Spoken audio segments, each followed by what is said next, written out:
Méditons avec la communauté des disciples du Christ vivant en ce jeudi 21 mars 2024, 5e semaine de Carême, année liturgique B.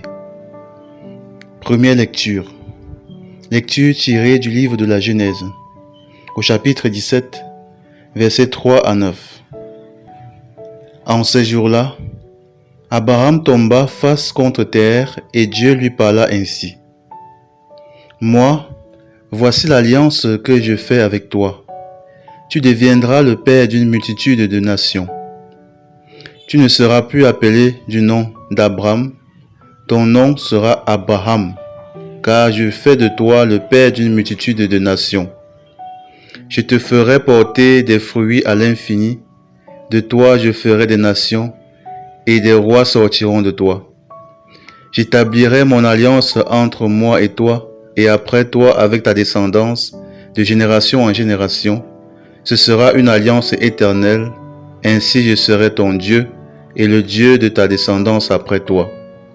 À toi et à ta descendance après toi, je donnerai le pays où tu résides, tout le pays de Canaan en propriété perpétuelle, et je serai leur Dieu.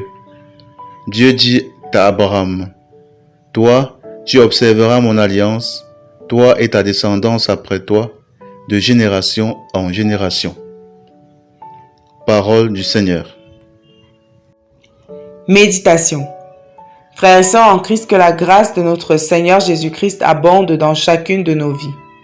Aujourd'hui, dans la première lecture, le Seigneur fait une alliance avec Abraham.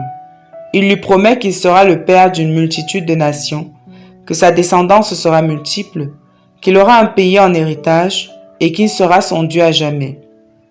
L'alliance de Dieu est une alliance d'abondance, une alliance de grâce infinie. En effet, Abraham n'avait pas d'enfant. Il avait des richesses, mais il n'avait pas une terre à lui. Il avait quitté son pays et se déplaçait selon le bon vouloir du Seigneur. Le Seigneur lui a promis dans cette alliance les deux choses qu'il n'avait pas, une terre à lui et une descendance multiple. Qu'est-ce qu'Abraham devait faire? Il devait observer les commandements du Seigneur et enseigner à ses enfants de le faire afin qu'ils le fassent eux aussi. Les promesses de Dieu ne se réalisent que si nous nous soumettons à ses commandements. Nous ne pouvons pas voir nos prières exaucées si nous désobéissons constamment à Dieu. Il ne s'agit pas ici bien sûr d'être parfait et de ne pas pécher du tout, mais d'avoir un cœur disposé et disponible, désireux profondément de faire la volonté de Dieu.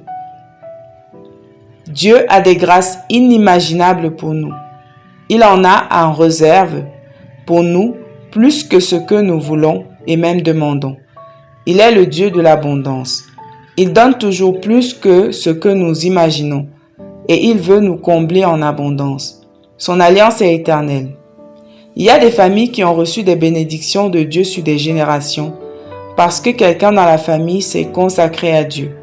Nous aussi, nous pouvons être cette personne qui décide dès aujourd'hui de faire alliance avec Dieu, qui décide de tout quitter pendant ce carême pour se consacrer à Dieu, pour se donner totalement à lui, pour donner totalement sa famille à Dieu. Pensons à nos familles.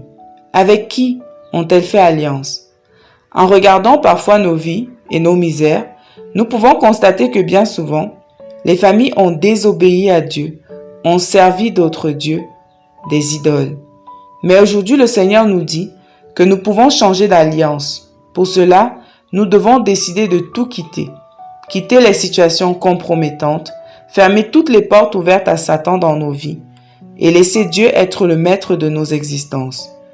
Dieu, lui, veut toujours faire alliance avec nous.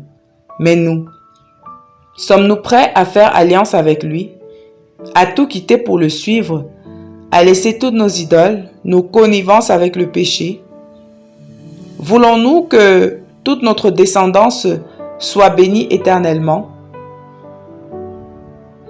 Que ce carême soit l'occasion pour nous de sceller une alliance éternelle avec le Seigneur. Prions. Dieu d'Abraham, Dieu de Jésus-Christ, donne-nous de faire alliance avec toi et de vivre éternellement dans cette alliance. Intercession. Seigneur, Délivre les familles victimes d'alliances maléfiques. Libère ceux qui veulent s'en défaire. Maman Marie, intercède pour nous. Exercice spirituel. Allons aujourd'hui dans une église devant le tabernacle pour faire une alliance avec Dieu. Si nous l'avons déjà fait, renouvelons cette alliance. Loué soit Jésus-Christ.